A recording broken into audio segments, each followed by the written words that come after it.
High বন্ধুরা, আমি শুনলাম যে এখানে একটা অ্যাক্সিডেন্ট হয়েছে। ওই অ্যাক্সিডেন্টটা দেখতে যাচ্ছি। আর অ্যাক্সিডেন্টটা দেখতে গিয়ে যেটা দেখলাম সেটা হলো আমাদের বঙ্গ মিডিয়ার যে উজ্জ্বল দাদা আছে, উজ্জ্বল দাদারই অ্যাক্সিডেন্ট হয়েছে। আর দেখো বন্ধুরা, ওখানে একটাও লোক নেই। আমি গিয়ে সবাইকে ডাকলাম, দেখে খালি করলাম, 2-4 জন এলো। তারা পুলিশকে ফোন করে পুলিশকেও ডাকলো। পুলিশ এসে অ্যাম্বুলেন্সকে ফোন করছে আর ক্যামেরা করতে দিচ্ছে না। চলো বন্ধুরা।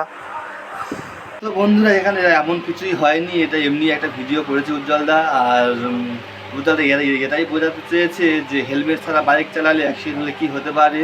তো চলো উজ্জ্বলদা বাকি তারপরে কি বলছে সেটা শুনে নিই, আর পুলিশ কাকুটাও কি বলছে শুনে নিই। চলো ভাই, উজ্জ্বলকে নিয়ে একটু শহরের বিভিন্ন প্রান্তে বাইক নিয়ে ঘুরে বেড়াচ্ছি, একটু মোড়ে মোড়ে মানুষকে সচেতন করছি।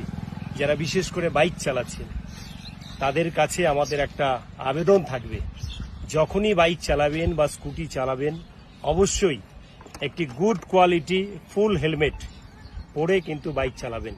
এবং যিনি পেছনে থাকবেন, আজকে উজ্জ্বল রয়েছে, ফুল হেলমেট পরে আমার পেছনে কিন্তু বসে রয়েছে।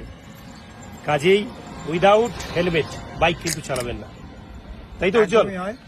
এটা শুধু শুনলাম এটা নয়, এটা মানতে হবে। আমাদের ভিডিও থেকে যেটা শিখলাম সেটা আমাদের বাস্তব লাভেও কিন্তু মানতে হবে। তো বন্ধুরা, সবাইকে বলছি যে কেউ হেলমেট ছাড়া বাইক চালাবেন না, ট্রাফিক আইন মেনে চলুন। আর ভিডিওটা এখানে শেষ করছি। যদি ভালো লাগে অবশ্যই লাইক কমেন্ট শেয়ার করবেন, আর অবশ্যই সাবস্ক্রাইব করবেন।